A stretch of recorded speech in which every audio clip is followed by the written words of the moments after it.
What's happening? Yeah, what's happening? What's that? That's it, you got it.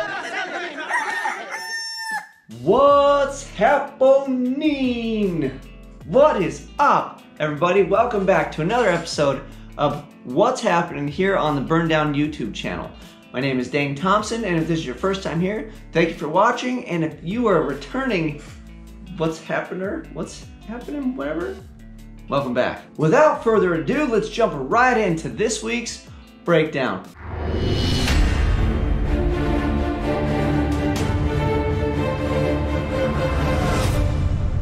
Right, so this week we did two videos. The very first video that we put out this week was my wife, Kristis, in her 2016 Camaro. I was calling her State Farm Kristis. We went to Irwindale drag strip and she was racing her car for the second time. So we've taken that car. One other time was her very first time. This time out, she was familiar with how things kind of worked.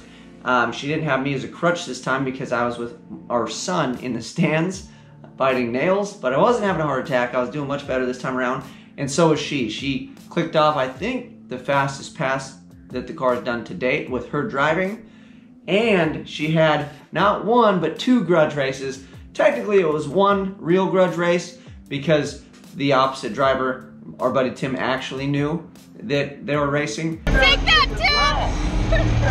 Tim! The other one was Candy. She's a friend of ours. She races in the Summit Series. She races the Volkswagens, and she has a little turbo GTI, and that thing is quick.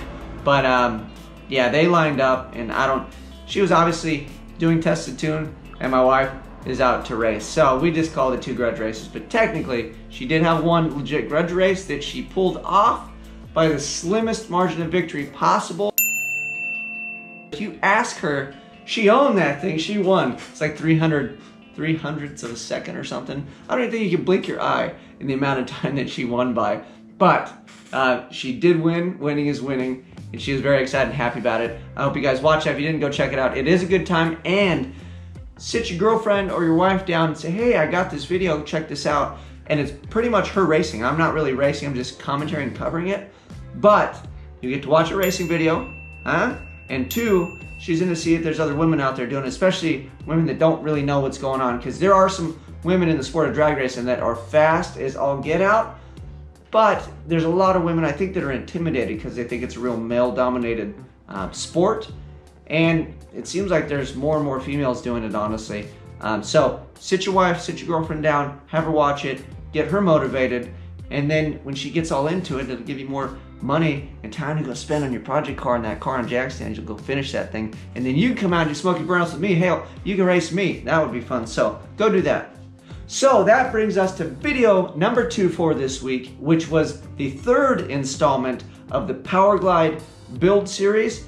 These videos tend to chew up a lot of time because I'm trying to kind of show majority of how it's done, so that way if you watched it, you'd kind of actually get the gist of it. So this week on this video, I basically kind of ended it at the 15-minute mark, and I have more footage, but I'm gonna break it into another section. So that way, if you are building one, you can just take it in chunks, like whichever portion of the transmission you're on. Maybe you have questions, you can just go to that video. Or if you want to just follow along, you can just go to each one. But I think it's a lot easier to, kind of digest. At least you don't have to sit through like an hour video of me droning on about all these parts that you don't care about that I'm trying to slam together so we can get back to what we should be doing, which is racing my freaking car. So at this point, I pretty much realized I have a problem. My problem is race car, because I am doing stuff way outside of my wheelhouse and comfort zone just to get back in my car. The normal person, I guess, would spend money, but with the horsepower that I really would like to make, I don't have enough money to buy that transmission, so I have to build it myself. So that's what we are doing. So if you want to build a turbo LS motor, do you want to make horsepower, or even blower motor, nitrous, whatever it is you want to do, the big problem is going to be everything behind that engine. The horsepower today is cheap. It's holding the horsepower and then putting it down. That's where all the money still comes into play these days. So yeah, you can get cheap LS motors, you can put cheap nitrous kits, you can throw a 200 shot on that thing and life is awesome until it eats a converter and then eats a transmission and snaps drive lines and rear ends and it just snowballs. But that is race car in a nutshell. I know it's a long-winded explanation for what we're doing, but I'm going to continue with the Powerglide series. I'm trying to stay focused. I'm trying to get it done because I don't want to let that thing sit. If I let it sit, I'm going to forget what all those parts are. We're going to have a whole world of problems. So go watch that if you would. If you're not into building and tinkering and watching people struggle, go watch my wife race. And then she will gloat like the State Farm commercial guy. You want to go, bro?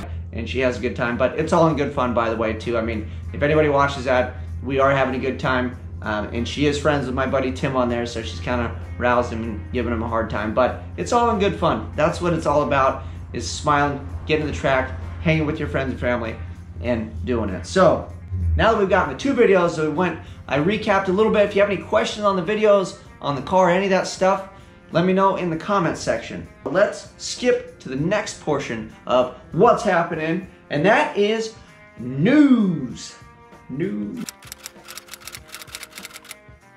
I'm gonna have to figure that one out too, but news. So what are we doing? What's coming up? What are we looking forward to? So news for this week. I ordered the rest of the parts I need for my Ford 9-inch. So I have those from Quick Performance, although I have not got my order confirmation. So I need to check on that because I ordered it like last weekend. But we're gonna check on that, see where they're at, and that should give me everything for the most part that I need to complete the 9-inch housing. Put it all together, all that fun stuff, cut it down.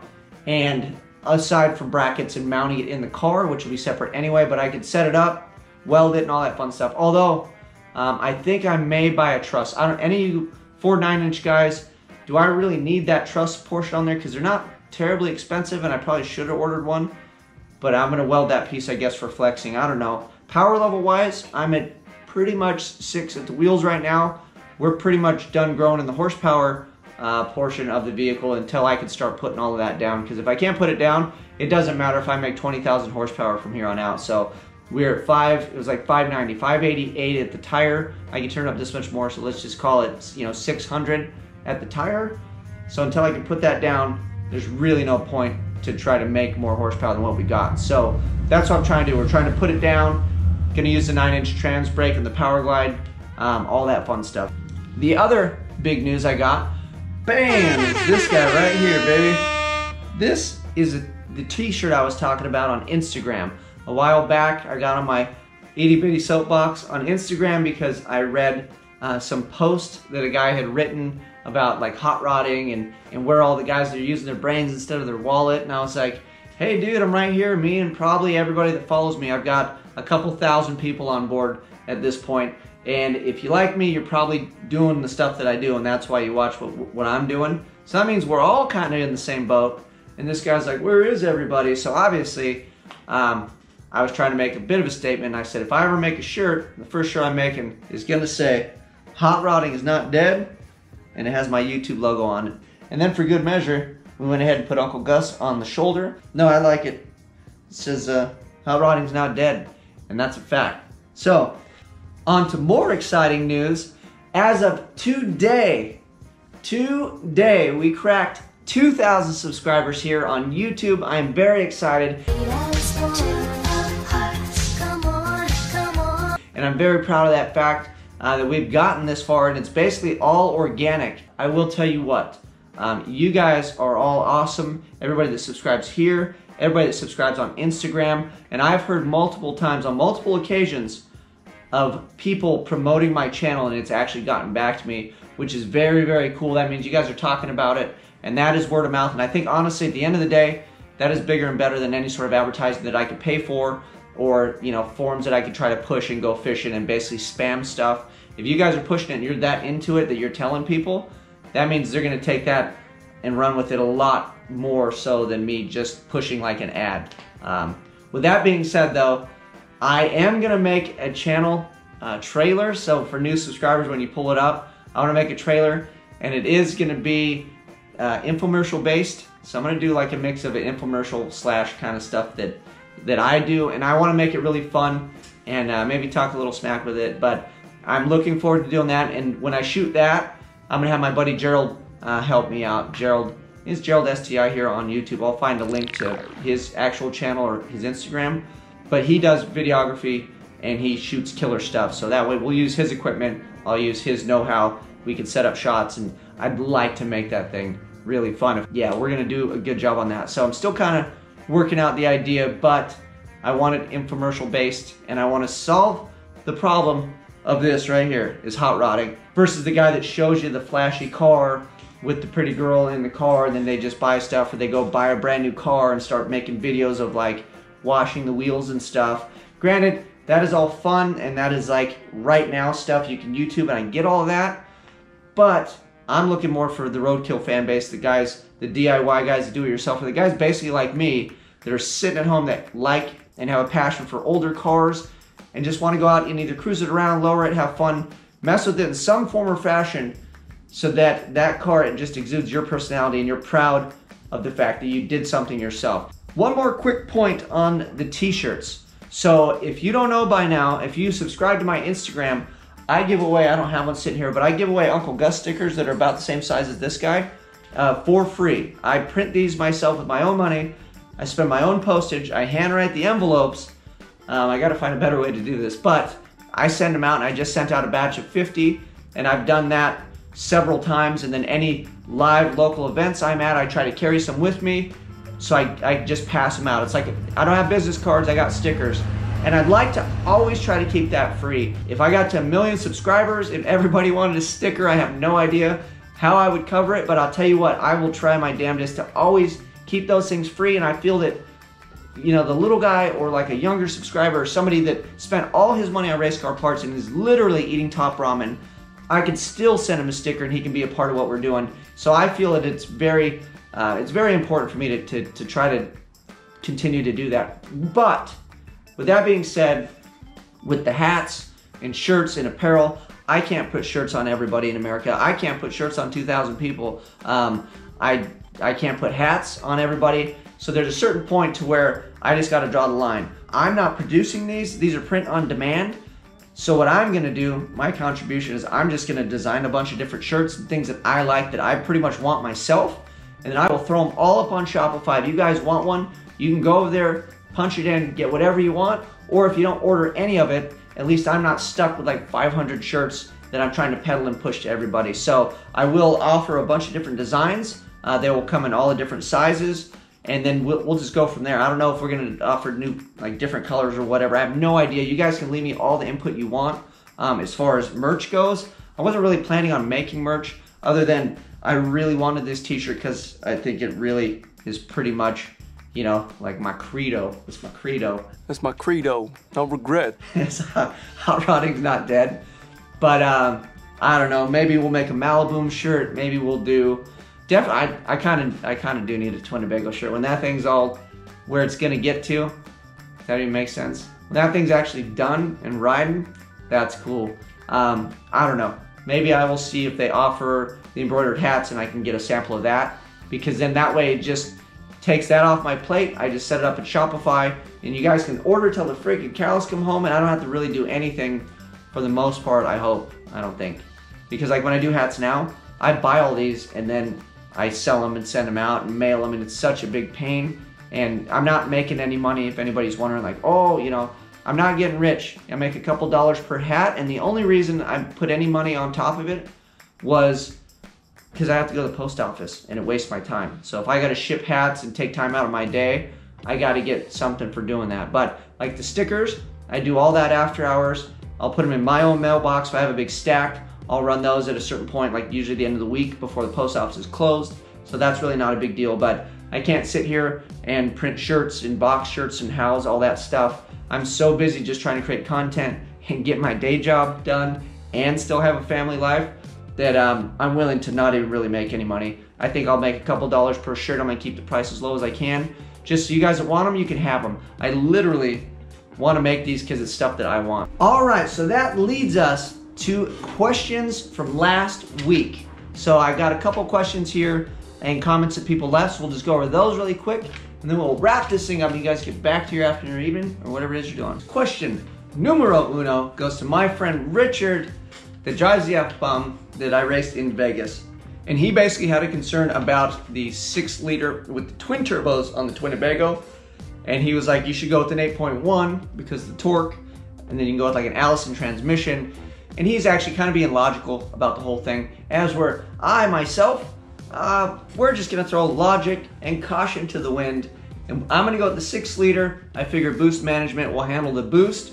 We can turn it way down, run a light wastegate spring, and even if it's just pumping the boost out of the wastegates, I don't really care. As long as those turbos whistle and the thing is pretty much reliable. Again, it's not a race car, and then depending on where the boost comes in and all that fun stuff, I figured diesels run on boost. Granted, I guess they're meant to run under those pressures all the time, as we're a stock 6 liter out of a truck. Wasn't intended for it. We will see how we go. Yes, buddy. All right, question number 2 is from a guy named John. And again, we're not gonna butcher everybody's last name and stuff. I'm just gonna go first names, keep it simple. John asked what EFI setup I have. Although it was answered by another guy on here, I will just straight say it is a Holley Terminator EFI setup. I was pretty quick to pull the trigger on it. I think the first week or so it came out. I bought one before they ran out on like the very first batch, and we installed it and I tried to go racing in Vegas, and that's a video and everything that you've seen go down on here, but that is still in my car. I made a video on it. I made a video why I think it's great, and then everybody keeps asking for more videos on it, so we're gonna do those as best I can. Granted, I have the Powerglide that is pretty much my meat and potatoes right now that I need to get through. When I do have a little extra time, if I ever have extra time, or if problems come up with the Holley setup, I will jump into it and dive in and show you guys. I do owe a boost video, like how to actually install a boost controller. I know that I've said that over and over, but I know that that one, I've had that asked for multiple times, so we will do that. And then I've also had somebody ask if you wiring it from scratch. Granted, I did an install video. It wasn't really an in-depth, it was just me installing it. I wasn't like step by step. So maybe in the Twinnebago, when I get the Holley set up for that, I can actually show you guys like this wire's for this wire's for that, and maybe lay it out a little bit better. But I do have a Holley install video, and I will drop a link to it on the channel, on a card or whatever, and you can go check that out. Let me know if it's informative enough, or if I skip something, just ask me a question, and I will certainly answer it for you. So question number 3 comes from Carl B. And I asked last time what other events there are that I could do that are somewhat local. And then Carl threw out the Hot Rod Power Tour, because I didn't even talk about that. And I had a buddy that just went on that, and he took his 2 boys, and he drove from here, actually San Diego, so he's further south than I am. And he went all the way back on Hot Rod Power Tour, drove all the way around, and then came all the way home. So he had a grand adventure, although for myself, I just don't know if that's in the cards, at least at this point.